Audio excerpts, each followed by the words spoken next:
Good afternoon, Alexandra and Kendra. How are you today? Doing good. Good. Hi. Good. Excited to be here. Great. Well, I'm Paula Edwards Gayfield. I am with the National Eating Disorder Association.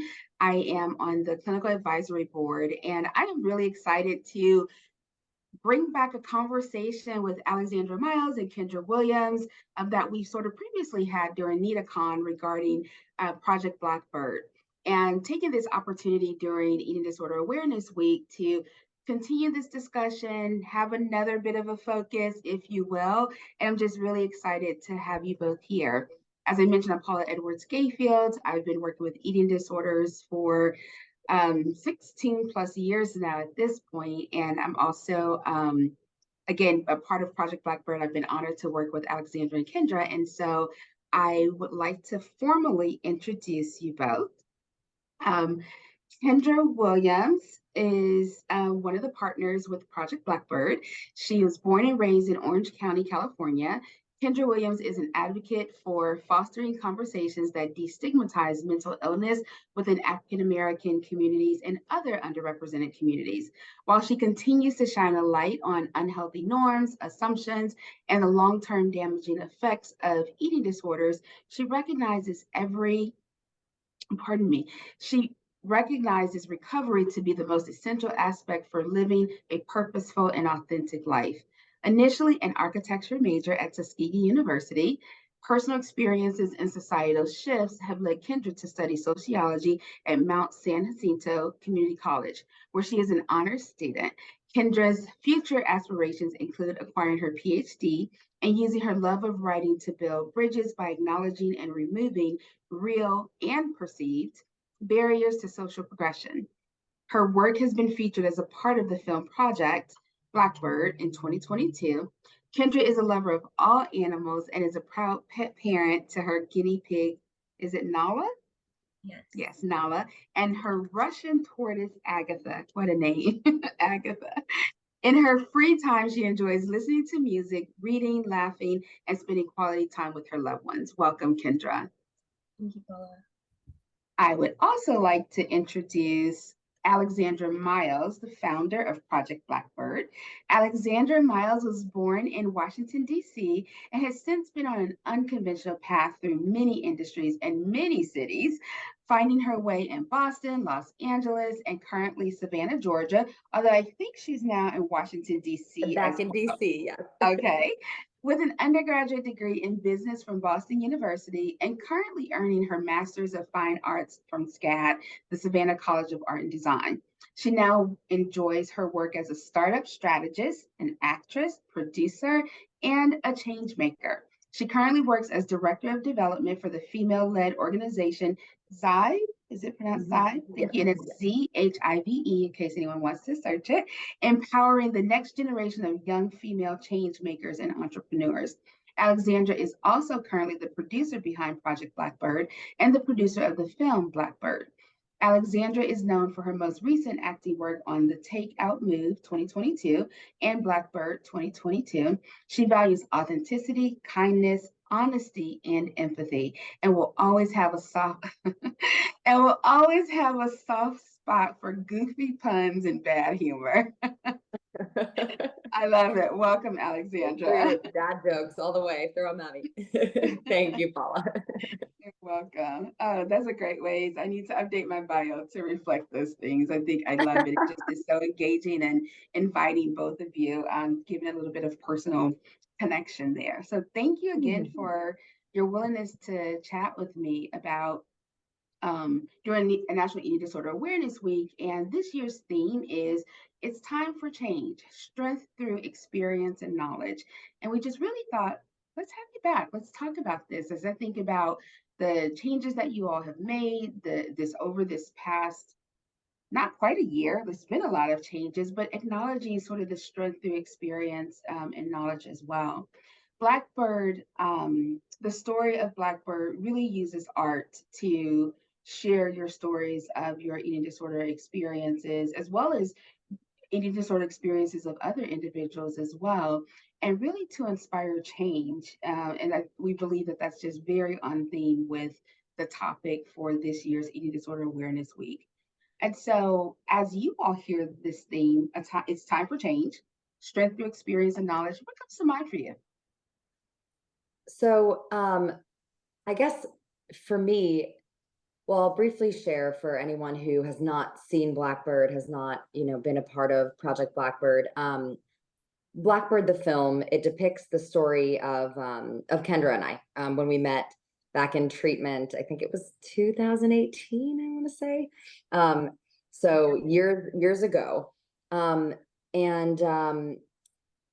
and really just the connection that we made with each other, and the connection that we were then allowed to make with ourselves, and then the change that we were able to make for ourselves after being able to be vulnerable, being able to speak out loud what we were struggling with, and being able to connect with someone.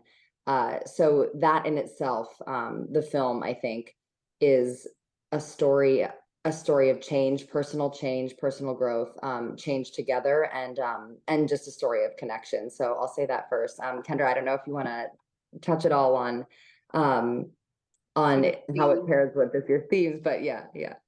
Yeah, so when I think about that theme and this past almost year, I feel like there's been enough change in there to span a few years easily. And what Project Blackbird has done for me personally is get me to champion my own change, get me to advocate for my own change, and to stand firm in that change. And to learn how to do it being scared, being grateful and excited, and often not feeling really worthy enough to be in the place of my life that I'm at right now, and still accepting it and trying to love myself through it. And this project has really helped me in that way.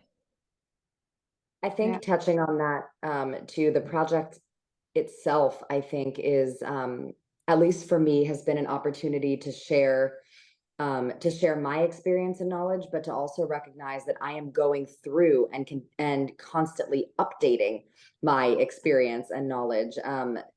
I know the three of us, I know that we talk a lot about how recovery is not linear. Recovery, we're still recovering. We still sometimes struggle. We're wonderful sometimes, and then sometimes it's genuinely really, really challenging. And so being able to share our current experience and being able to share also our past experience, like I mentioned, Kendra and I had met in treatment. So being able to share our story, we'll talk about little bits and pieces, little stories that we have from treatment. When you see the film, you see a little bit of what that was like. So being able to share that story and experience. And then I think being able to be up in front of our own communities, which both of the communities that Kendra, that you and I think grew up in, represent various different communities and groups. I think one thing that we connected on was that there's a lot of shame around discussing the eating disorder. And so being able to be in front of our own communities and say, this was our experience with it alone. I mean, that is a spark for change, because in my opinion, I think it's really important and terrifying, but really important to just connect with somebody that may share that experience with you, and help them find that potential ability as well to start talking about it, and help them just feel that they're not alone. Yeah, I appreciate that both of you, have communicated in some way this process, whether it was like some being terrified or a little bit scary, but yet I see the persistence, like kind of to keep moving forward, and acknowledging, I would imagine acknowledging along the way, reaching out for support, getting the support that you need, but also really acknowledging when you need to sort of pause, giving yourself permission to pause. That, do I need to take care of myself? It is necessary to take care of yourself when you're doing so many things. And related to just normal everyday life, but then also in communicating your message with Project Blackbird. And so I'm curious if you could speak about, like, what have been some of the things that you've maybe implemented or had to like change, if that is applicable, to ensure that you were creating space for self-care, and even maybe how that influenced any of your goals in general, making yourselves a priority. Um, I I think I could think of first an want to example for you.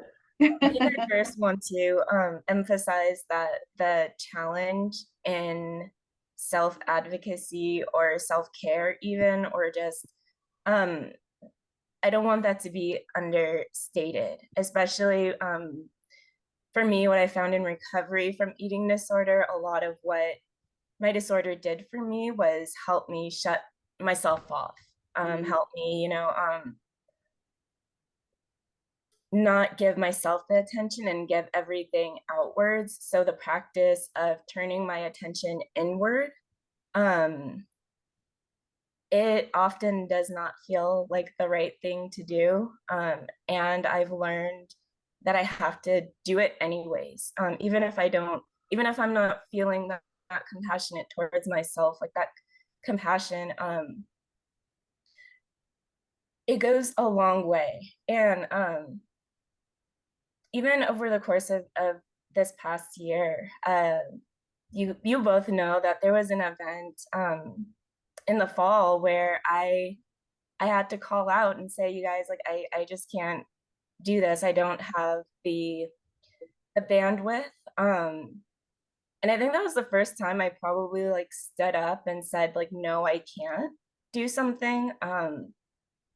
Because before it was just like, okay, I'll figure out how to make it work, and I'll stress myself out to the point of, you know, just harm in doing that. And in this project, I've been given the accountability to, like, if I want to speak to mental health, and to do that, I know I need to take care of my own and prioritize that. It's even looked like dropping a class in school, and for someone who had their identity as a particular kind of student, just learning how to change that perception of myself and evolve into who I am at this moment in this time of my life. Yeah, thank you for that. I was also thinking, Kendra, too, you know, as you mentioned, I think depending upon just sort of your personality, your temperament, right? To your point, that even, with the eating disorder kind of behaviors, how things could be so anti fill in the blank, of how you perceive yourself, how you experience things. But then I was also thinking about just some of the messages as a person of color too, like to drop a class, to pause, to acknowledge mental health concerns. And like you said, but this was like the importance of self-care, and oftentimes even just the message of you take care of everyone else before you take care of you, even as a person of color. And I mean, just seriously, kudos to you. And I hope that anyone who is listening, not that this is Kendra's responsibility, but I hope that people who are listening can actually hear the work I'm imagining that it took for you to get to this point to say, wait, I need to pause and make me a priority. Thank you. Yeah, absolutely. Yeah, it brought me to tears when you did that, honestly, in a really good way. I mean, to see the progression from, because I knew this woman back in treatment when for anyone listening, it could not have been farther from that at the time. And then to see you change and develop into someone that was so in your own corner, and terrified to do so also, I know, but so in your own corner. I mean, it was really, really inspiring to me as a friend. So I just wanted to acknowledge, like, the chills and the authenticity of your relationship. I just really appreciate that. I feel it, I experience it, I see it, and I feel privileged to observe it like firsthand. So thank you. Thank you. And Paula, you've been an amazing partner on this journey as well. You are as much piece of it as Kendra and I too. It's a family, everyone, for everyone who's listening. It's my honor. Yeah. Alexandra, I do want to find out from you too, though, like Yeah, about self-care. yeah. Like, how has that y- impacted you and, change with your goals? Oh yeah.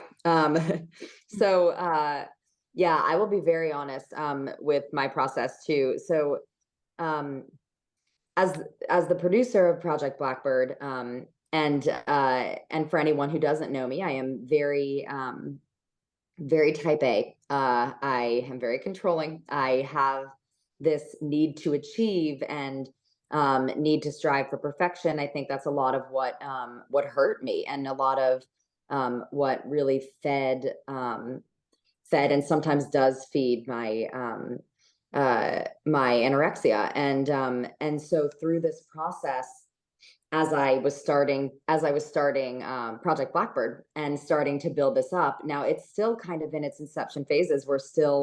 Um, we're still starting our route, our tour around the United States, building our partners. So every day almost I wake up with this. I know how incredible, how really, really incredible this message that we have is. I know how incredible this event is. I believe in it more than anything. I feel so fulfilled doing it.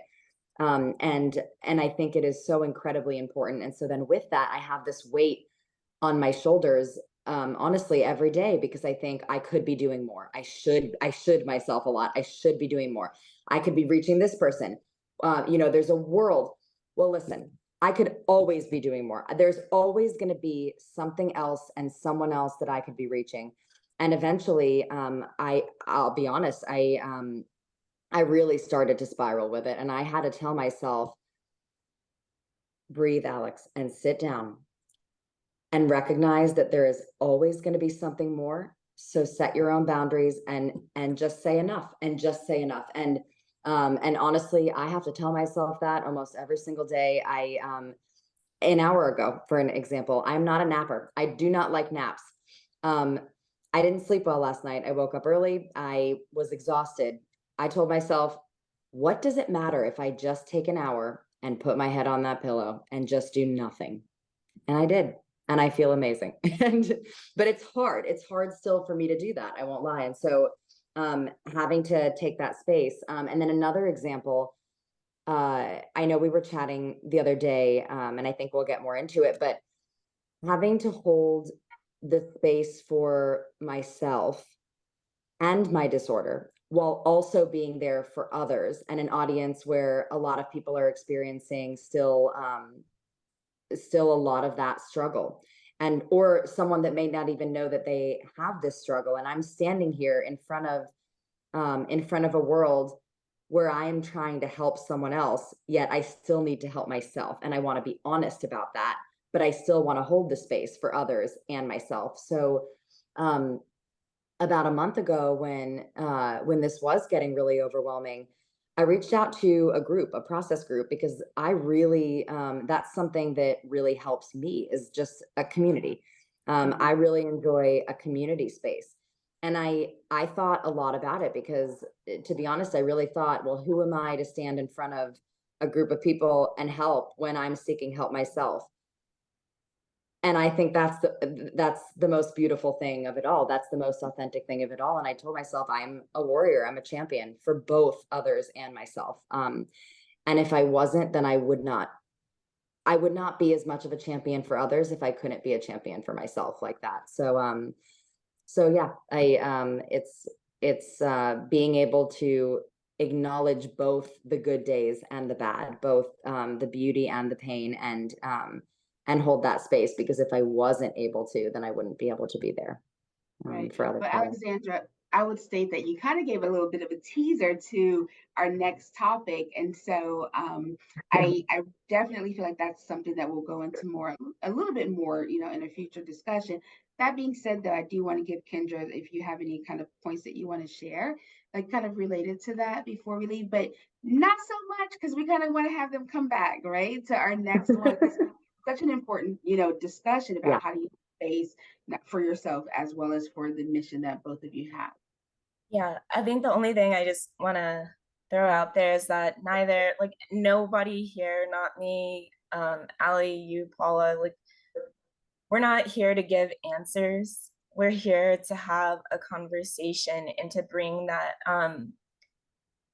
bring those issues to front of mind, to top of mind, and to support Yeah. each other that way, not necessarily to find answers or solutions. Yeah. Yeah. Yeah. And Thanks, that, Sandra.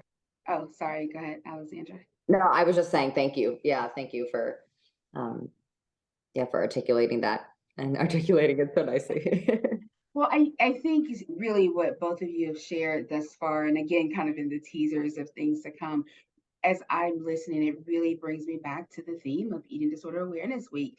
It's time for change, strength through experience and knowledge. And what each of you have shared, even in just taking the time to identify how necessary it was for you to have self care, self advocacy, it took experience. It took sort of identifying what was happening, the awareness of how it was impacting you mentally, emotionally, socially, how whatever way, that then it, put it into practice, maybe the things that you have been learning, you've learned over time, but then really getting to a place of, wait, I have to do this. And you're seeing the connection of, if I'm going to continue to be an advocate, if I'm going to continue to, fight this mission, so to speak, of awareness and understanding, as well as to silence the shame, so to speak, of eating disorders, then it's also being able to silence the shame of anything else that comes up where you have to keep doing, or the should yourself, as you mentioned, Alexandra. So I think each of your experiences have really embodied like change and the implementation of change. And so I'm just so grateful again to have you both here and to do this this message via Eating Disorder Awareness Week. So thank you both. Yeah, thank you.